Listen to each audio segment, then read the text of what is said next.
La Torah, les mitzvot et l'antidépresseur.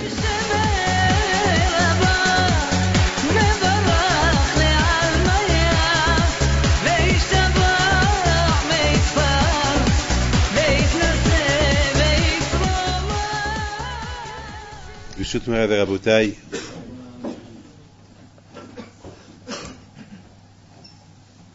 On va essayer d'expliquer pourquoi les Juifs ils s'appellent les Juifs.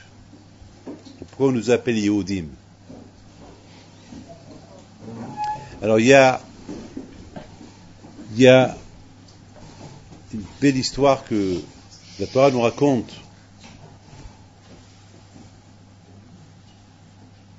Que lorsque Yehuda il a été avec sa belle-fille, il faut savoir que Tamar, il n'a pas eu vraiment l'idée d'aller avec sa belle-fille. Nos sages disent que sa belle-fille Tamar était tellement une tzadékette, était tellement tsnoua, et vivait dans une pudeur extraordinaire, que même son beau-père ne la connaissait pas. Vous imaginez ça? Imaginez-vous un beau-père qui ne connaît pas sa belle-fille, qu'il n'a jamais vu sa belle-fille. Pourquoi? Parce que sa belle-fille toujours elle se couvrait la tête, elle se couvrait le visage. Jamais, moi personnellement, je n'arrive pas à comprendre comment un homme ne connaît pas sa belle-fille. Mais nos sages, ils disent qu'elle était tsnoua, était très, et vivait dans une pudeur extraordinaire que jamais son beau-père, il l'a vu. Donc, un jour, Yehuda, vous savez, à l'époque, c'est pas comme aujourd'hui. Aujourd'hui, ceux qui veulent se marier, ça prend du temps. Un mariage aujourd'hui, le consistoire, il va vous demander beaucoup de papiers, certificats de célibat, certificats de judaïté, que tu bats ton père, de ta mère, etc. C'est pas facile. Et les mariages, ça se prépare. À l'époque, c'était facile. À l'époque, celui qui voit une fille et qu'elle lui plaît, il la demande au mariage. Il se marie avec elle tout de suite, dans l'heure à venir. C'est tchic-tchac. Tout de suite, il se marie avec elle. Bien sûr, peut-être ça prenait, je ne sais pas combien de temps ça prenait, et il se mariait. J'ai beaucoup de questions sur ce qui s'est passé entre Yehuda et Tamar. Mais si je vous pose toutes ces questions, on ne va jamais en finir. On va se poser des questions. Mais il y a nos sages qui disent, déjà on peut se poser la question, est-ce qu'elle a été au mikvé? Parce qu'il l'a vue, il a eu envie d'elle, et il s'est marié avec elle, il lui a donné une ketouba, et après elle est tombée enceinte. Et attends, il y a ce qu'on appelle des préparations. Un homme qui veut se marier avec une fille, la fille, elle se prépare un laps de temps jusqu'à qu'elle est propre, après elle va au mikvé, et après elle se marie. Mais là, on ne sait pas. Mais nos sages ils disent que ce qui s'est passé est que il y a un malach qui est passé et qui a donné des envies fortes à Yehuda, pour que Yehuda, il était comme un fou, il avait envie d'elle, et ils sont partis ensemble, et il s'est marié avec elle avec témoin, il lui a donné une bague et le bâton, et il lui a donné des garanties le temps que, c'est comme, vous savez que lorsqu'un homme se marie avec une femme, il faut qu'il achète. Donc il a acheté avec, aujourd'hui l'homme il dit à sa femme, avec il lui donne une bague, et il faut que cette bague-là il faut qu'elle ait un prix. Donc je ne vais pas rentrer dans les détails.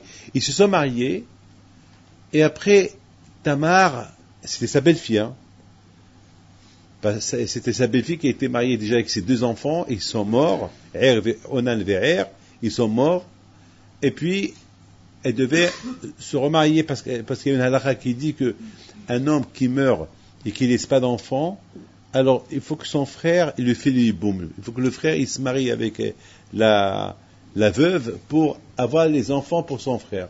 Aujourd'hui, presque ça n'existe pas ça aujourd'hui. Depuis que le Beit HaMikdash il n'y a pas de Beit HaMikdash, on fait pas ce qu'on fait aujourd'hui plutôt c'est le halitza. Halitza ça veut dire que il acquitte. Ça veut dire que le beau-frère, il acquitte sa belle-sœur et il se marie pas avec elle. Sinon, il fait le hiboum. Le hiboum, ça dit, il se marie avec elle pour faire les enfants qui vont porter le nom de son frère. Voilà. Donc, Tamar, il s'est marié avec le premier, il est mort. Il s'est marié avec le deuxième, il est mort. Donc, il reste le troisième, c'est Shilo. Mais Yehuda, il a eu peur de donner Tamar à Shilo. Pourquoi? Parce qu'il dit, puisqu'il a perdu ses 2 frères, j'ai peur que lui aussi il meure. Donc, ça restait en stand-by. Maintenant, il s'est passé que un jour, Yehuda est parti quelque part pour s'occuper un peu de son troupeau, et voilà, Tamar, sa belle-fille, elle s'est mise dans un coin de la rue, et il y a un malach qui passait, il a donné des fortes envies, il est parti avec elle, accompagné. Et voilà, on entend qu'elle est devenue enceinte. Mais Yehuda, le beau-père, lorsqu'il a entendu que sa belle-fille était enceinte, donc elle a dit, oh, elle est partie avec des gens. Donc c'est une prostituée. Donc, elle a dit, donc il l'a condamné à mort, l'a brûlé.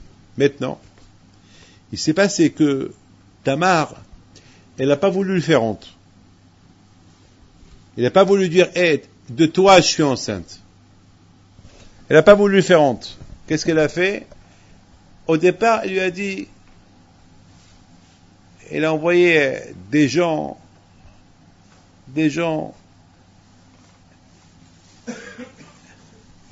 chez Yehuda, fais bien ton jugement. Ne me condamne pas tout de suite parce que tu sais que je suis enceinte de quelqu'un qui m'a donné ceci et cela. Yehuda, il se rappelle, waouh, c'est de moi. Mais qu'est-ce qu'il fait Yehuda? Yehuda, il renie. Il dit, allez, la brûler. Qu'est-ce qu'elle dit? Qu'est-ce qu'elle fait encore Tamar? Elle dit à Yehuda, hakerma, s'il te plaît, reconnais de qui je suis enceinte. Reconnais qui m'a donné ces bijoux. Qui m'a donné cette bague? Qui m'a donné cette pièce? Reconnais.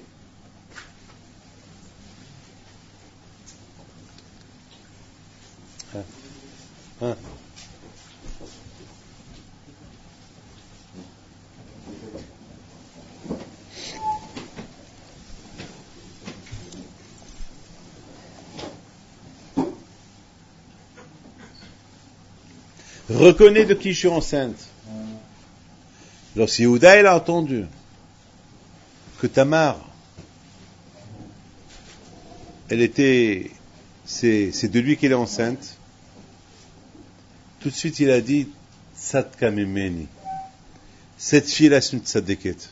C'est de moi qu'elle est enceinte. Ah, je vous en prie, imaginez-vous. Yehuda, c'est un roi. Yehuda, c'est le grand. Yehuda, c'est un géant de la Torah. Imaginez-vous la honte qu'il a eue de dire devant tout le monde, c'est moi qui ai été avec elle. C'est de moi, ma belle-fille, elle est enceinte. Imaginez-vous ça. La honte qu'il a eue devant Yitzhak Avinu, la honte qu'il a eue devant Yaakov Avinu, la honte qu'il a eue devant tout le monde. Mais quelle honte, quelle honte, quelle honte. Il faut savoir une chose. Il n'y a pas pire que la honte. Vous savez c'est quoi la honte? Il n'y a pas pire que la honte. Avoir honte, il n'y a pas pire. Vous savez ce qu'il dit le grand de Vilna? Il dit que dans l'autre monde, il n'y a pas de punition. Il n'y a pas de Gehinam, il n'y a pas de feu, on brûle quelqu'un avec le feu. Il dit le Gaon, là-haut, c'est la honte. Lorsque l'homme, on va lui montrer tout ce qu'il a fait pendant toute sa vie, devant tout le monde. Alors imaginez-vous qu'on vous attrape en train de voler de la poche de votre papa, de l'argent. Et imaginez-vous la honte, ou bien vous êtes en train de voler de la veste d'un ami, la honte que vous allez avoir. Vous imaginez devant Akadosh Baruch Hu, la honte, il n'y a pas pire. Imaginez-vous Yehuda, la honte qu'il a eue. Il savait qu'il allait subir cette honte. Il savait que c'est la fin. Il savait qu'à partir de maintenant, personne ne va lui faire confiance. Comment? Il a été avec sa belle-fille. À partir de maintenant, tout le monde, il va lui faire la tête. Personne ne va lui parler. Peut-être ils vont même le mettre en quarantaine. Ils vont le mettre en quarantaine. C'est fini. C'est fini. Tu es un rachat. C'est fini. Il a pris en considération ce qui allait se passer. Mais Yehuda, il s'est dit, c'est mieux que j'ai honte dans ce monde que j'ai honte dans l'autre monde. Il y a une histoire qu'on raconte souvent.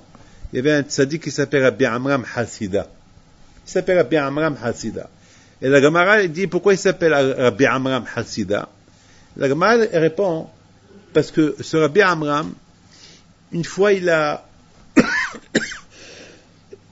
libéré des filles juives qui ont été capturées par des Romains. Et lui, il est parti, il a payé une grosse somme d'argent pour les libérer. Des filles juives. Parce que ces Romains-là, ils ont voulu les vendre aux enchères. Et Rabbi Amram Hassida est parti, il les a libérés. Et il les a amenés chez lui à la maison. Vous savez, à l'époque, il n'y avait pas des escaliers, etc. À l'époque, pour monter d'un étage à l'autre, il y avait des comment ça s'appelle, des échelles. Donc, Rabbi Amram Hassida, il leur a dit, il était avec ses élèves, il leur a dit, écoutez, on va passer la nuit ici, et eux, ils vont dormir en haut, et nous, on dort en bas. Même pas en bas, mais dehors. Pas avec eux dans la maison. C'est des femmes. C'est les Sahara. Et au milieu de la nuit, Rabbi Amram Hassida, chaque fois, il ouvre ses yeux pour voir que ses élèves, ils sont tous là, et que tout est tranquille là-haut. Et c'était pleine lune. Il y avait beaucoup, le ciel, il était éclairé par la lune. Ouais, la lune est traversée le premier étage, et du premier étage, il voyait les filles qui étaient allongées. Il faisait chaud, donc peut-être il y a une fille qui était mal habillée, parce qu'il faisait chaud. Rabbi Amram Hassida, à un moment donné, qu'est-ce qu'il fait? Il a commencé à crier, au feu, au feu, au feu, au secours. Il a commencé à crier. Alors ses élèves, ils se sont levés. Qu'est-ce qui se passe, Rabbi? Qu'est-ce qu'il y a? Il leur a dit, le feu. Quel feu? Il n'y a pas de feu. L'envie. Quelle envie? Les femmes. Ils ont dit, Rabbi, tu nous fais honte. Toi, Rabbi Amram, tu parles comme ça? Il leur a dit, je préfère que j'ai honte dans ce monde-là et que j'ai pas honte dans l'autre monde. Je préfère que je vous réveille et que j'ai honte que de rester avec l'idée et à penser à ces filles-là et peut-être qui sait ce que je vais faire plus tard. Je préfère que je vous ai réveillé pour et admettre ce que j'allais faire. Et c'est la raison pourquoi on l'appelle Hassid, Rabbi Amram le Hassid. C'est la folie, ça. De là, vous voyez que les vrais tzadikim, ils n'avaient pas honte. Ils n'avaient pas honte d'admettre leur erreur. Ils n'avaient pas honte de... Vous imaginez, Yehuda, il voit que cette femme, qu'elle est enceinte de 2 enfants de lui, s'il se tait, elle va mourir. 3 personnes vont mourir, elles vont périr. Yehuda, il s'est dit, et qu'est-ce que je vais répondre au bon Dieu? Qu'est-ce que je vais dire au bon Dieu? Lorsque Tamar, elle lui dit, Yehuda, hakerna, à vous, dis la vérité, reconnais, regarde ces bijoux, regarde cette bague, regarde ce bâton.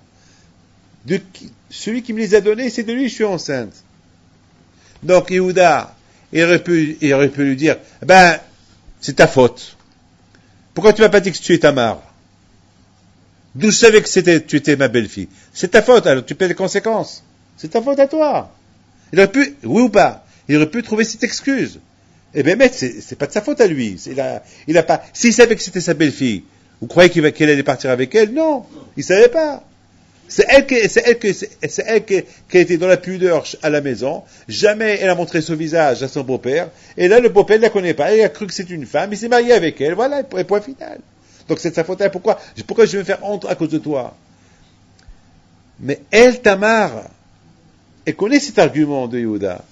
Et a priori, Tamar, elle a perdu dans l'affaire parce que c'est de sa faute à elle. Elle aurait pu dire, pourquoi elle a fait ce qu'elle a fait? C'est de sa faute à elle.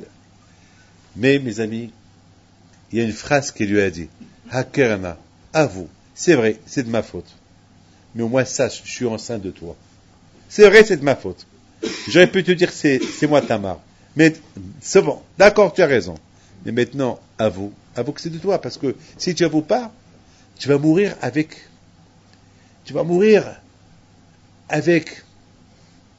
cette idée des remords que tu as tué 3 personnes. 3 personnes, ils sont sur ta conscience. Vous savez, il n'y a pas pire que les remords. Vous savez, je vous donne la parole d'honneur. Il y a beaucoup de femmes qui avortent. Grâce à Dieu, Baruch Hashem, grâce à Dieu, la plupart des femmes qui viennent chez moi, qui sont enceintes, et qu'ils ont des problèmes d'avortement, grâce à Dieu, toujours, j'essaie toujours de leur parler, de ne pas arriver à cet acte d'avortement. Parce que c'est un crime. Avorter, c'est un crime. C'est un crime. Avorter, c'est un crime. Tuer, c'est vrai. Bon, il y a eu une bêtise. Bon, il y a eu un accident. Bon, il y a eu un accident. Mais quand même. Alors, déjà, il y a un accident. Alors, tu ajoutes encore un autre accident. Tuer quelqu'un d'autre. Déjà, il y a un accident. Pas la peine d'ajouter. Vous savez, il faut toujours ce qu'on appelle minimiser la faute. C'est pas parce qu'on a fait une faute, alors on peut dire, puisque j'ai fait la faute, alors je fais ce que je veux. Ça y est. Il y a beaucoup de gens qui font des graves erreurs et qui disent, bon, mettons que j'ai fait ça, alors je peux faire n'importe quoi. Non. Non. C'est vrai, tu as fait une grave erreur, des graves fautes. Ça ne veut pas dire parce que tu as fait plein de fautes, c'est la fin du monde. Ça y est. Ça veut pas, ça y est, il faut pas faire, il faut arrêter. Il faut pas tomber dans, le Satan, le Tzara est très fort, hein. Le Tzara est très très fort. Le Tzara, il pousse la personne. Le Tzara, il pousse la personne. Il dit, mais tu te rends compte, tu as fait déjà, tu es cuit, c'est fini pour toi. Le bon Dieu ne peut pas te regarder, il ne peut pas te voir en face. Ta prière, il ne peut même pas te monter chez Akadosh Baruch Hu, c'est fini pour toi. C'est pas vrai, hein. C'est pas vrai. Même qu'on fait la plus grosse faute du monde, il y a toujours une réparation. Il y a toujours une réparation. C'est pas parce qu'on a fait la plus grave faute du monde, on ne peut pas réparer. C'est ce que le Satan, il veut. Le Satan, il veut justement faire introduire une idée dans la tête de la personne, parce que tu as fait une grave faute, c'est fini pour toi. C'est pas vrai, c'est pas fini. On peut faire des graves erreurs, on peut faire teshuva. Il y a la teshuva. Est-ce que plus que Am Israël, qu'ils ont fait le veau d'or, ils ont fait teshuva. Et la teshuva a été acceptée. Il y a la teshuva, il y a reconnaître. La teshuva, c'est reconnaître l'erreur. C'est tout. Reconnaître. Mes amis, maintenant vous comprenez Yehuda.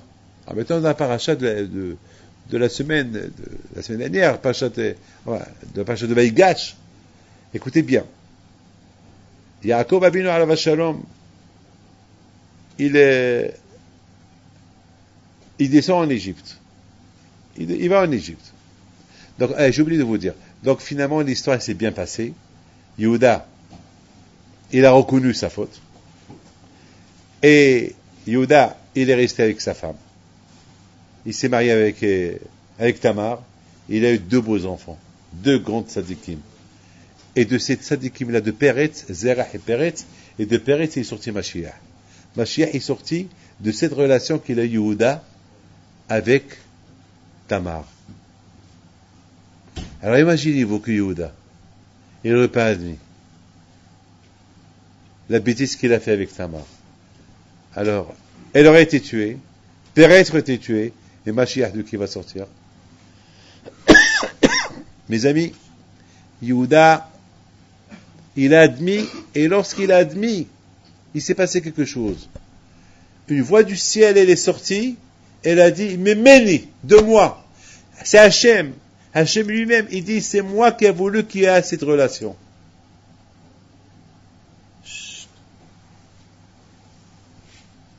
Hachem, il y a une voix du ciel qui est sortie. Elle a dit, c'est de moi. C'est moi qui ai voulu qu'il y ait cette relation. Donc, tout le monde, donc, Yehuda, et la honte qu'il a subie en quelques secondes, maintenant il est heureux, tout content, parce qu'Hachem, il voit que ce qui s'est passé, c'est pas de lui, c'est pas ses envies, c'est pas de lui que ça est venu, c'est Hachem qui a voulu que ça soit comme ça. Maintenant, je ne vais pas rentrer dans les détails, pourquoi. Alors maintenant, on a posé tout à l'heure une question. Pourquoi on s'appelle les Juifs? Oui ou pas? Pourquoi on s'appelle Yehudim? Yehudim chez les Juifs. On est Ashkenaz, c'est Yehudim. On est Sfarad, Yehudim. On est Éthiopien, Yehudim. Tous les Juifs s'appellent Yehudim, des Yehudim. Yehudim pourquoi? Ish Yehudi Haya Beshoshan Abira. Le premier Juif qu'on appelle Yehudi, c'est qui? C'est Mordechai. Bon, à Kolpani, je ne vais pas rentrer dans les détails. Maintenant, on attaque la paracha de la semaine dernière. Lorsque Yaakov il descend en Égypte, la première chose qu'il dit à Yehuda, Ve'et Yehuda shalach lefanav lehorot. C'est la paracha qu'on va lire. Yehuda, Yaakov Abinu dit à Yehuda, toi tu vas nous devancer, tu vas être en premier en Égypte, prépare-nous une yeshiva à l'heure du plateau. Vous connaissez l'heure du plateau? Va ouvre-nous une yeshiva aux 32 euros du plateau, 11 euros du plateau, et va ouvre-nous là-bas une yeshiva. Et Yehuda shalach lefanav lehorot. Maintenant, tout le monde pose la question. Pourquoi Yehuda? Pourquoi pas Issachar? Vous savez que Issachar, vous savez que Yaakov Avinu avait 12 enfants.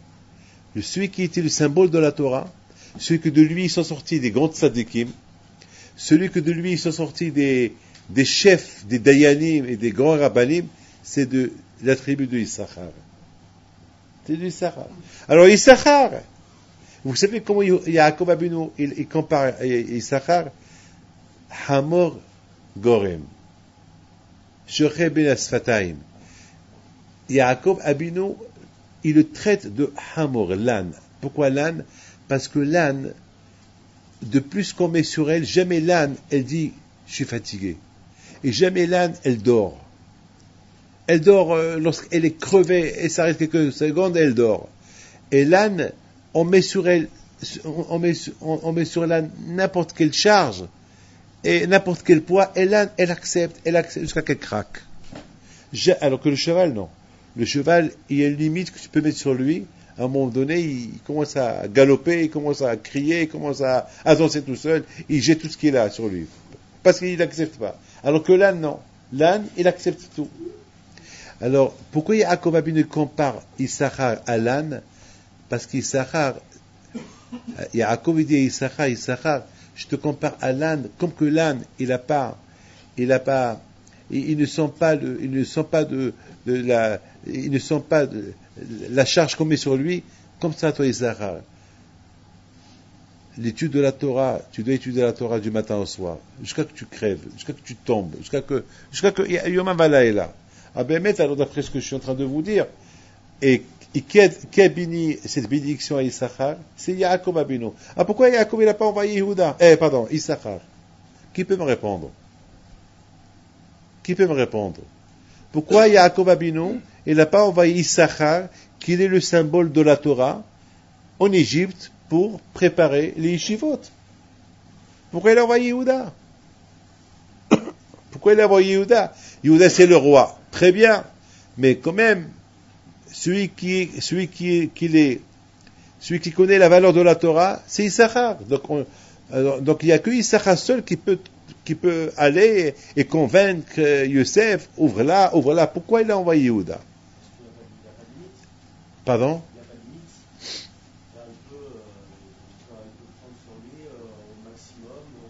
Yehuda, il n'a pas de limite. Je pouvais vous expliquer un peu. Je vous dis, Yehuda, il n'a pas de limite. Il n'a pas de limite.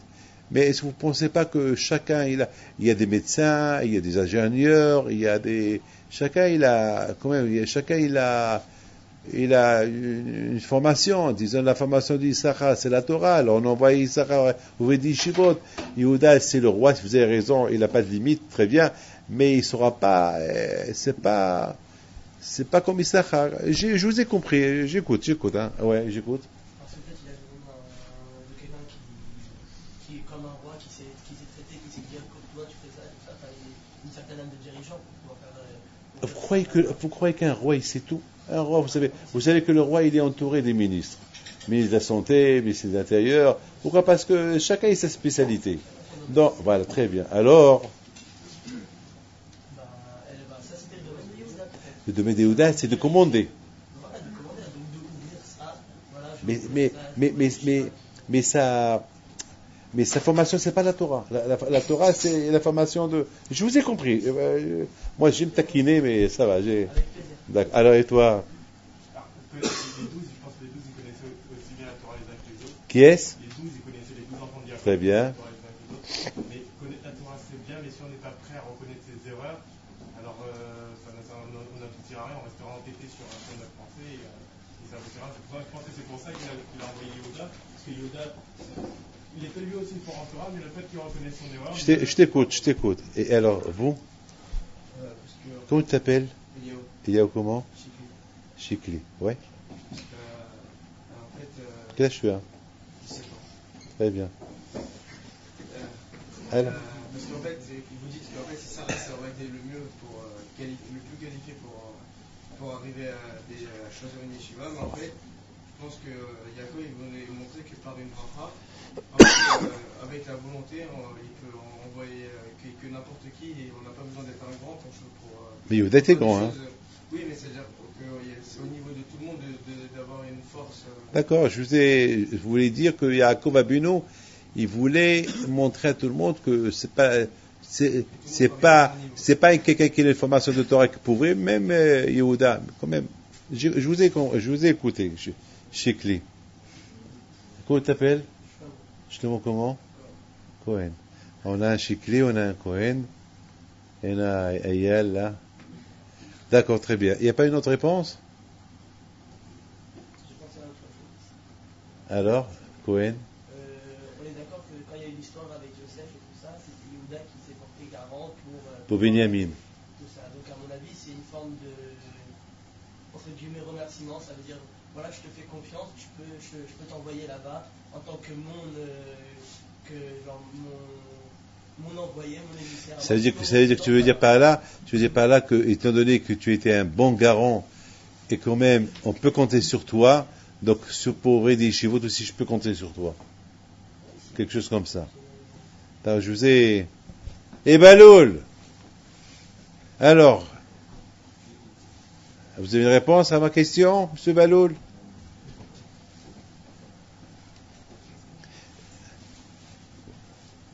Alors, vous savez très bien que on va essayer de mettre tout ce que vous avez dit en un seul mot.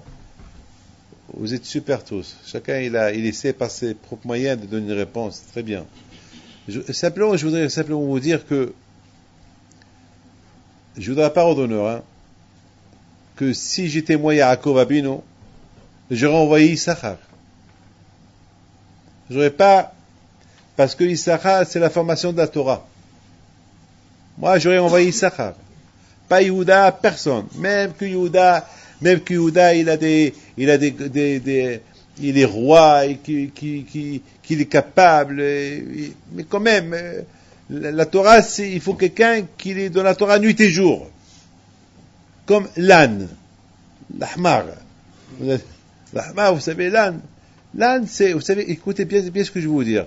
Vous savez que l'âne, elle ne se pose pas des questions.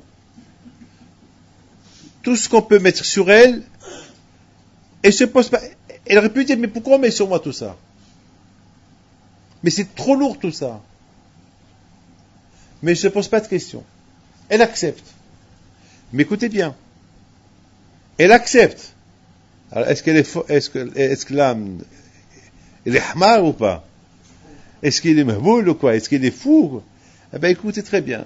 L'âne, elle accepte. Mais elle aurait pu se poser la question, mais qu'est-ce qu'ils sont en train de faire de moi? Je vais crever, je vais craquer, je vais tomber. Mais elle accepte.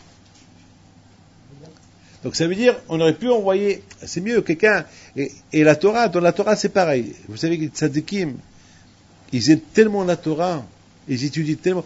Je vais raconter une petite histoire. Il y avait une fois le Rabbi Haim Brisk, alav shalom, il avait, je sais pas, 13 ans, 14 ans. Il était à la yeshiva. Et la yeshiva, à l'époque, les yeshivot, c'était pas interne comme aujourd'hui. Il allait à la yeshiva toute la journée, et le soir, il rentre chez lui à la maison.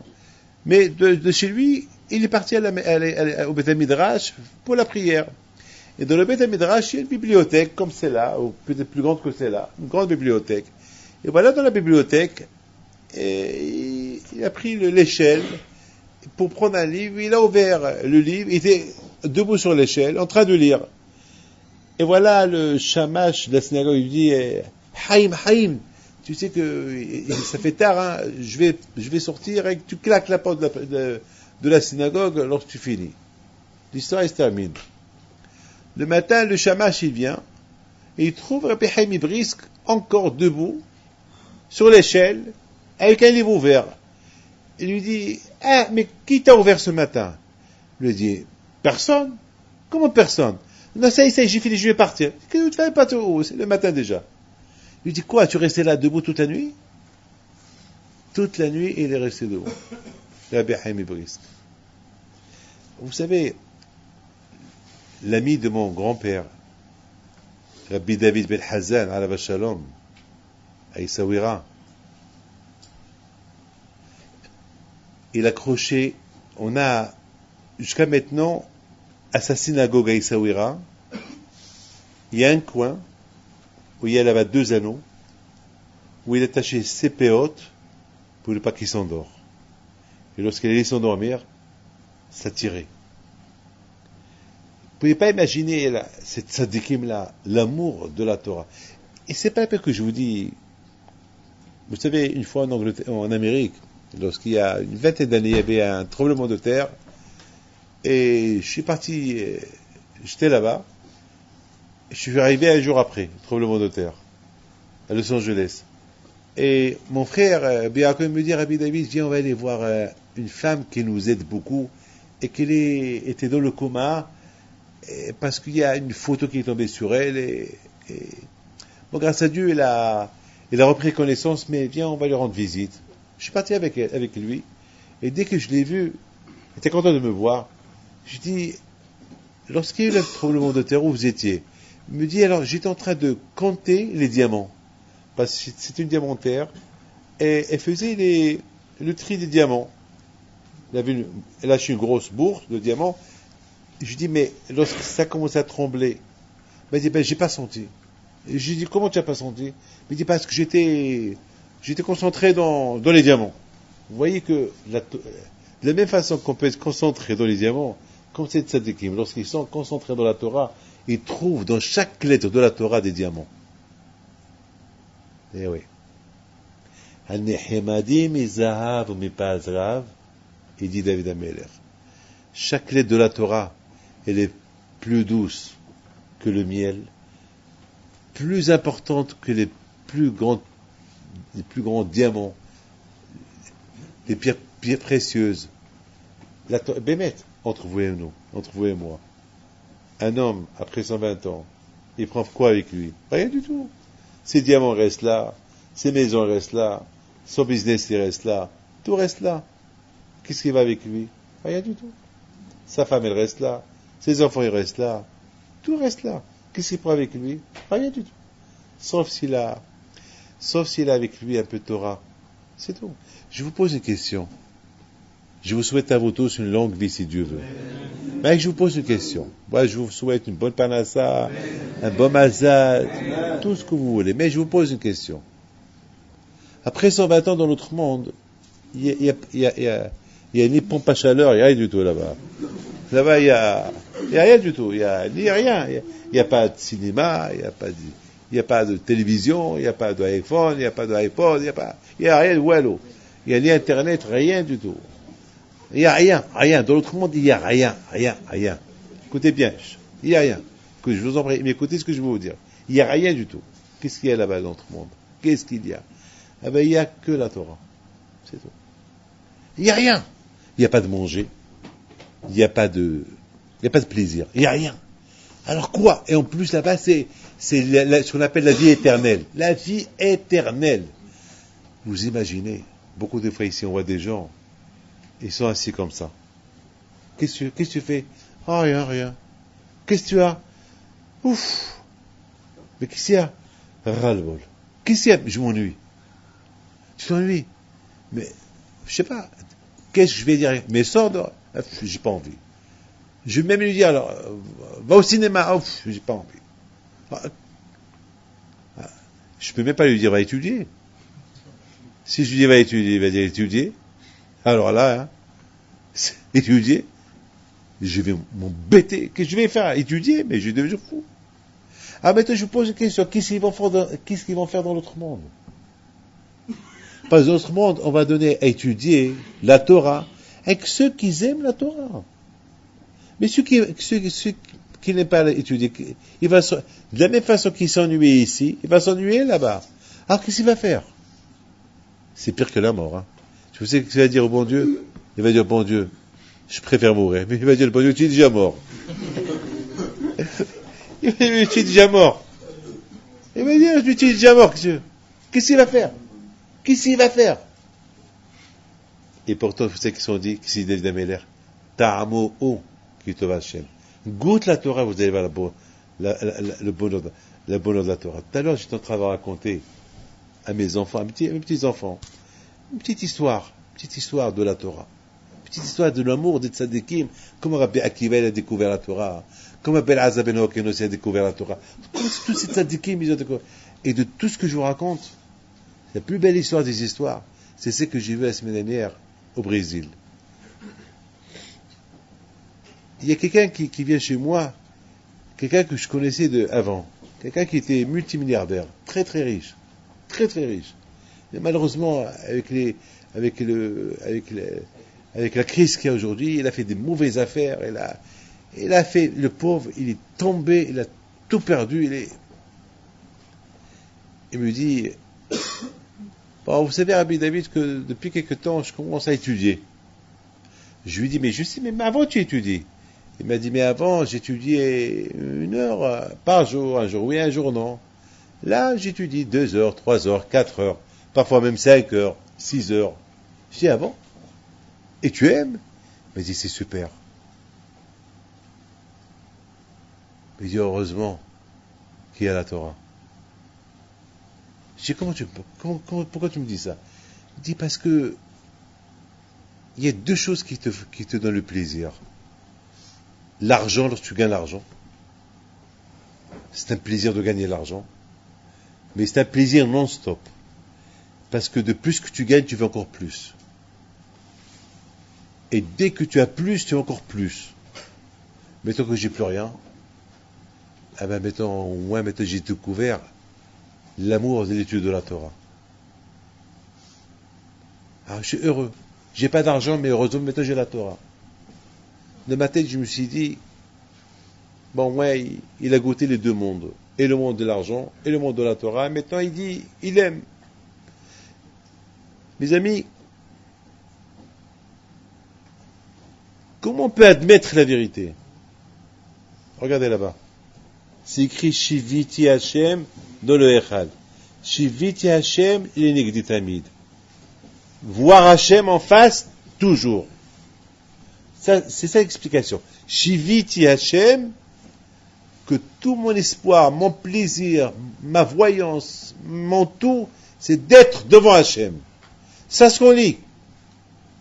Mais est-ce que c'est vrai? On est devant Hashem. On est dans la synagogue, on rigole. On est dans la synagogue, peut-être, ça nous fait même rire cette phrase que je viens de vous expliquer. En face Hashem, je vois un bois, un rond, Hashem il est là-bas. Oui Hashem.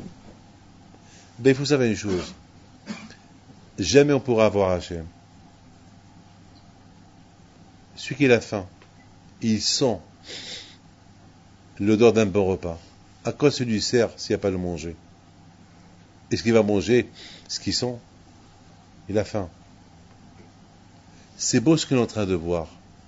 Mais pour sentir pour sentir dans le cœur la présence d'Hachem, il faut la Torah. La Torah, c'est quelque chose de concret. Lorsqu'on étudie la Torah, on mange la Torah. Il y a deux sortes de manger. Il y a le manger matériel, on a faim, on mange une baguette, ou bien ce qu'on appelle le manger spirituel, c'est la Torah. Manger, ça rassasie, ça donne le plaisir, ça te donne, ça te remet en question tout le temps, tu t'accroches à Dieu tout le temps, c'est ça la Torah.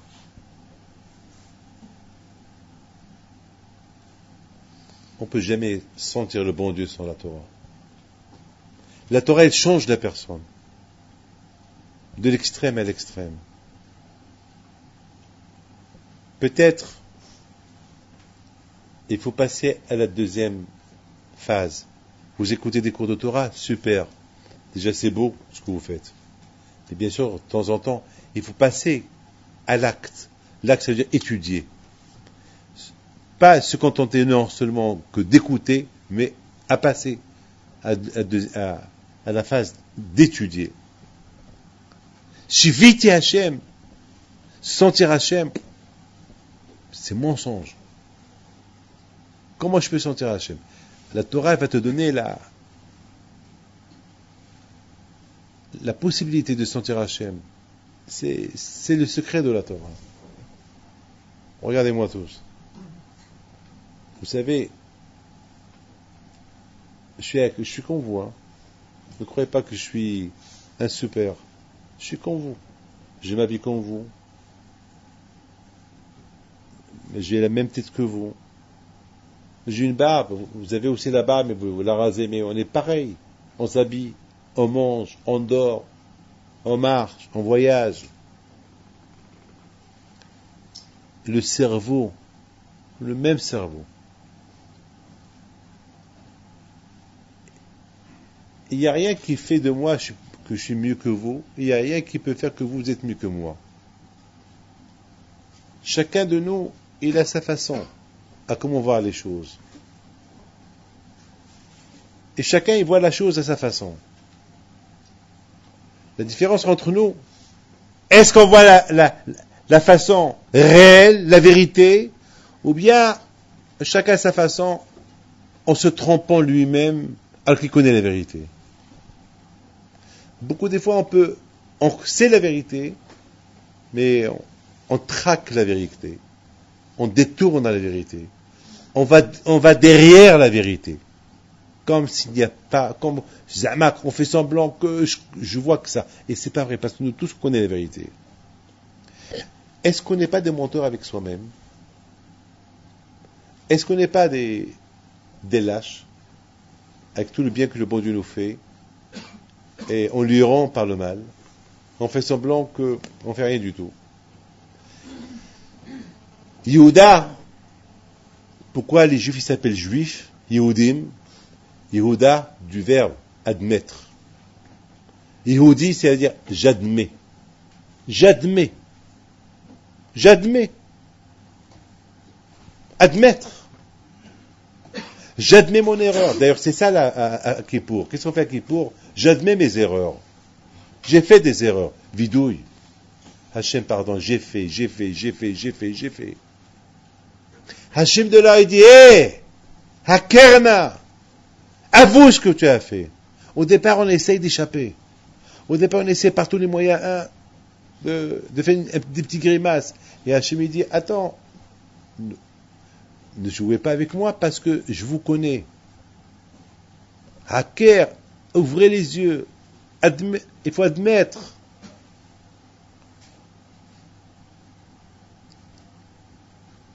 Yehuda, la grandeur qu'il avait, Yehuda, qu'il avait cette mida, une catégorie d'admettre. Il admet ses erreurs. Issachar, c'est l'homme de Torah, c'est vrai. On ne peut pas contester Issachar. Issachar, c'est l'homme de Torah. Mais Issachar est limité. Parce qu'on peut même jouer avec lui. On peut lui dire, Issachar, allez, ici c'est pas pour toi, ici c'est pas pour toi, ici c'est pas pour toi, cherche ailleurs. Issachar va chercher partout. Et d'un endroit à l'autre, on va le jeter. Et Issachar va aller chercher. Et parce qu'il n'a pas de pouvoir, Issachar. C'est vrai. Pour lui seul, il est super. Mais pas pour les autres.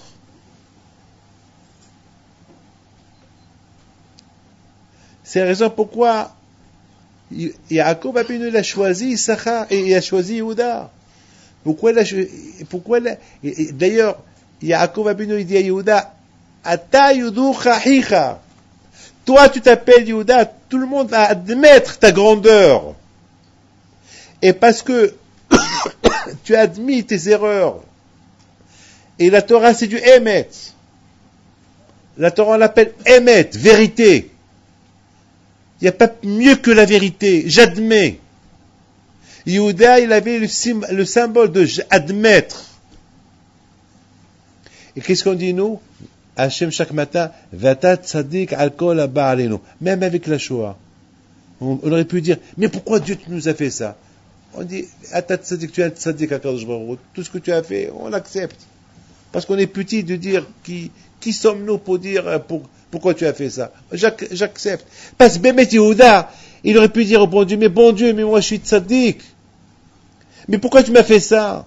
Mais pourquoi tu as mis cette femme devant moi? Mais pourquoi tu m'as fait des envies? Pourquoi tu m'as donné des envies pour aller avec elle? Pourquoi je sais que tu m'as fait ça? Pourquoi? Tu aurais pu poser des questions, 1000 questions.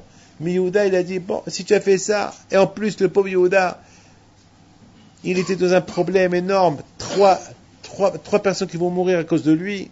Il aurait pu dire, Hachem, pourquoi tu me fais ça? Et Yehuda, non seulement il a subi la honte, il a dit, c'est de moi qu'elle est enceinte. Il a admis son erreur. Il aurait pu dire, c'est pas mon erreur, c'est pas de ma faute, je te connais pas, je savais pas que c'était ma belle-fille. Il aurait pu se justifier. Il s'est même pas justifié.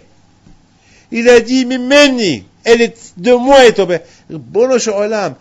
La grandeur de quelqu'un qui ne se justifie pas, c'est lui que Hachem il aime. Quand je vois qu'il adore quelqu'un, qu'il accepte tout ce qui lui arrive, sans essayer de faire des bêtises, et on va lui dire, pourquoi tu as fait des bêtises? Il va commencer à se justifier, ah ben je savais pas, ah ben, et il va commencer à trouver des réponses. Mais à quoi sert les réponses? Admets que tu as fait une erreur. C'est tout. Celui qui admet qu'il a fait une erreur, il est gagnant dans tout, il est gagnant. Il est gagnant. Et